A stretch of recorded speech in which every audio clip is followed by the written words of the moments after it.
दोस्तों नमस्कार। दोस्तों, क्या सोशल मीडिया के इन्फ्लुएंसर देश में ध्रुवीकरण के लिए उपयोग किए जा रहे हैं? क्या देश के अंदर जितना भी सेलिब्रिटी वर्ग है उसके माध्यम से एक नए ध्रुवीकरण का काम किया जा रहा है? क्या इस पूरे इंटरनेट की दुनिया के माध्यम से समाज की जो सोच है उसको दो हिस्सों में बांटने का काम किया जा रहा है? और क्या एक ऐसी धारा को बहाया जा रहा है जिसमें या तो आप किसी भी विषय के पक्ष में खड़े हैं या उसके विरोध में खड़े हैं, और जो तथ्य है और जो सच्चाई है उसको कहीं ना कहीं हमसे छुपाया जा रहा है? साथियों, कुछ ऐसे ही सवालों को कुछ उदाहरणों के माध्यम से हम समझने की कोशिश करते हैं। साथियों, फिल्म की राजनीति और राजनीति पर फिल्म, इन दोनों ही बातों में बहुत बड़ा अंतर है। साथियों, जिस तरीके से पिछले कुछ लंबे समय से फिल्मों के ऊपर राजनीति होती गई है और सामाजिक और राजनीतिक परिस्थितियों पर फिल्म बनना कहीं पीछे छूट गया है, इसी को हम एक उदाहरण के माध्यम से समझने की कोशिश करते हैं। साथियों, साल 2005 के अंदर एक फिल्म रिलीज हुई जिसका नाम था सरकार। 2006 में रंग दे बसंती। 2008 के अंदर एक फिल्म रिलीज हुई जिसका नाम था वेडनेसडे, जिसमें एक कॉमन मैन, आम आदमी के बारे में पूरा चर्चाएं हुई। 2010 के अंदर फिल्म रिलीज हुई राजनीति। और 2014-15 के दौर के बाद से जो फिल्में रिलीज हुई उसमें एक बड़ा परिवर्तन हमें देखने को मिला। 2015 के अंदर जो आखिरी फिल्म रिलीज हुई जो जनता से जुड़े हुए किसी मुद्दे को उठा रही थी वो थी द गब्बर इज बैक, जिसमें अक्षय कुमार थे। साथियों, उसमें विषय क्या था? वो था भ्रष्टाचार और करप्शन। उसके बाद से फिल्मों के अंदर एक बड़ा परिवर्तन हमें देखने को मिला और ऐसा ही सिनेमा परोसा गया जो किसी भी रूप से व्यवस्था को कटघरे में ना खड़ा करे। और जो भी सिनेमा से जुड़े हुए लोग किसी भी तरीके का सवाल खड़ा करते थे तो उन पर एक सोशल मीडिया पर ऐसी ट्रोलिंग उनकी हुई कि वह फिल्मों की दुनिया से ही कहीं ना कहीं अपने आप को अछूता महसूस करने लगे। साथियों, आज से 3 से 4 साल पहले जेएनयू में भी एक ऐसी घटना हुई थी जिसके अंदर कन्हैया कुमार का जो पूरा डिस्प्यूट चल रहा था उसमें दीपिका पादुकोण की प्रेजेंस हो गई थी। तो उसके बाद उस समय 2 फिल्में रिलीज हो रही थी, एक तानाजी और एक छपाक। तो जो एनएसयूआई से लोग जुड़े हुए थे वो छपाक फिल्मों की टिकटें बांट रहे थे और जो एबीवीपी से जुड़े हुए लोग थे वो तानाजी की टिकटें बांट रहे थे। यानी साथियों, यहां पर महत्वपूर्ण सवाल ये है कि क्या युवाओं का काम ये फिल्मों की टिकटें बांटना है? यहां से साथियों इस परिस्थिति की शुरुआत होती है। उसके बाद पूरे की पूरी व्यवस्था इस दिशा में बढ़ जाती है कि देश के अंदर अपनी सहूलियत के हिसाब से टैक्स फ्री भी फिल्मों को किया जाता है। और वर्तमान के अंदर जो लोग अपनी जीवन की शुरुआत एक अभिनेता के रूप में करते हैं और उसके बाद वो नेता बनकर संसद में पहुंचते हैं, वो किस तरीके से टैक्स पेयर्स के पैसे के साथ एक बड़ी लूट एक तरह से करते हैं और समाज को 2 धाराओं में बांटने का काम करते हैं, उसको भी हमें समझने की जरूरत है। साथियों, हाल ही में एक फिल्म रिलीज हुई गदर 2, जिसके जो मुख्य अभिनेता थे वो थे सनी देओल और जो वर्तमान के अंदर गुरदासपुर से बीजेपी के सांसद भी। साथियों, आजादी के इतिहास में पहली बार ऐसा हुआ कि संसद के अंदर कोई फिल्म चलाई गई, वो थी गदर 2। 3 दिन की स्क्रीनिंग भारत की संसद, जिसको देश की पंचायत कहा जाता है, जहां पर जनता से जुड़े हुए मुद्दों पर बात होनी होती है, वहां पर 3 दिन के लिए उस फिल्म की स्क्रीनिंग की जाती है। अब साथियों, सनी देओल एज ए सांसद और एक अभिनेता के रूप में भी हमें कुछ पन्नों को हमें पलटने की जरूरत है। साथियों, जब से वो सांसद बने हैं उनकी संसद के अंदर जो अटेंडेंस है वो मात्र 21% है और जो अब तक उन्होंने सांसद के रूप में सदन में सवाल पूछे हैं वो मात्र 1 है।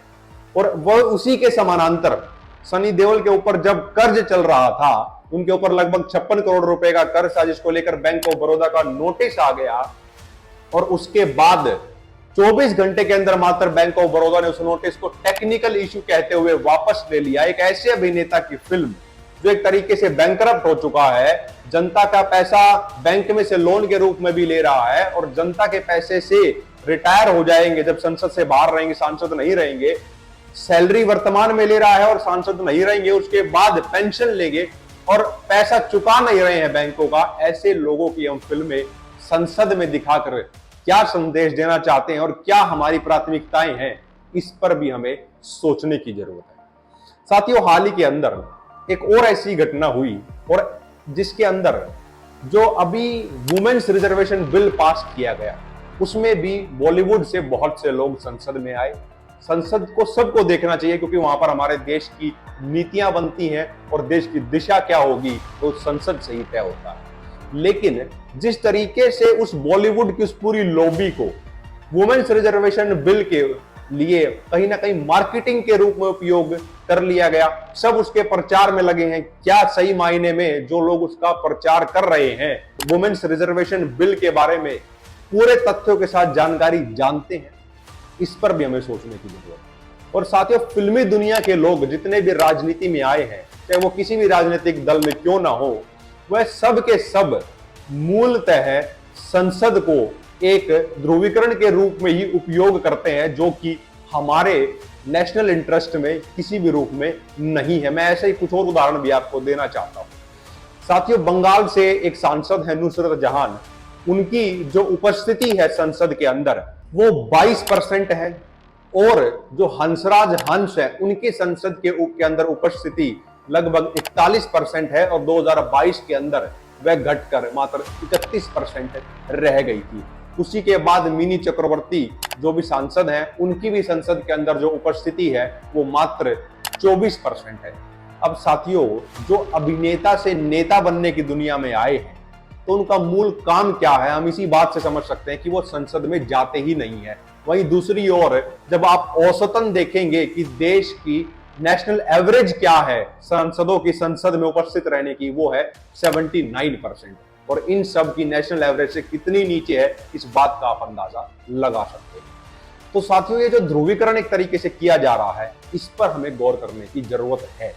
और इसी के समानांतर साथियों, सोशल मीडिया के ऊपर जो अलग अलग तरीके से इन्फ्लुएंसर है, कुछ एंटरटेनमेंट इंडस्ट्री में यूट्यूब पर काम करते हैं, उनका भी इसी प्रकार से देश के अंदर ध्रुवीकरण करने के रूप में उपयोग किया जा रहा है। साथियों, हाल ही के अंदर बिग बॉस से जीत कर निकले कुछ लोग, वो अपनी एंटरटेनमेंट इंडस्ट्री के अंदर जो काम कर रहे हैं वो बहुत अच्छी बात, हम उसके लिए शुभकामनाएं देते हैं।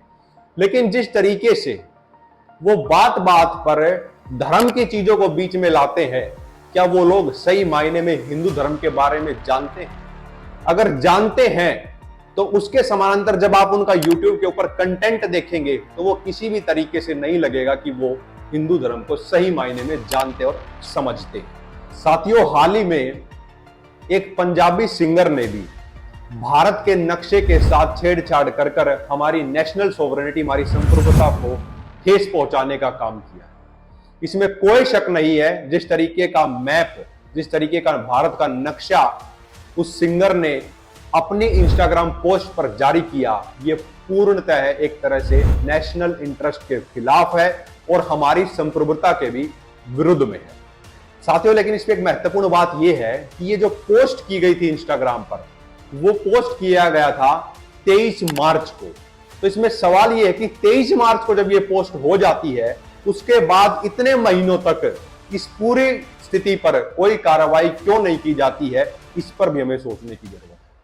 क्योंकि वर्तमान के अंदर जो भी चीजें चल रही हैं, चाहे वो कनाडा का विषय हो, चाहे वो ये पोस्ट का विषय हो, चाहे जो अन्य बातें हमने की वो सारे विषय हो, हमें मूल एक बात को ध्यान में रखना है साथियों कि किसी भी तरीके से कोई भी समाज के अंदर ऐसा ध्रुवीकरण नहीं होना चाहिए जिससे समाज हमें बंटता हुआ नजर आए। क्योंकि भारत एक है और भारत में रहने वाला प्रत्येक नागरिक भारतीय ही है और उसके विरुद्ध जो भी काम कर रहा होगा उस पर सख्त से सख्त कार्रवाई जरूर होनी चाहिए। लेकिन ये सवाल जरूर है कि इतने लंबे समय तक किसी भी तरीके की एक्शन या जो पूरी परिस्थिति सामने जिस तरीके से अभी आ रही है कि बहुत से क्रिकेट के प्लेयर भी उनको अनफॉलो कर रहे हैं, विशेष तौर पर विराट कोहली ने जब से अनफॉलो किया तो ये विषय एकदम से बड़ा हो गया। तो ये सारी चीजें, इन पर सारी बातों पर नजर पहले से क्यों नहीं बनाई गई, इस पर भी हमें सोचने की जरूरत है। इसीलिए वर्तमान के अंदर चाहे वो मीडिया हो,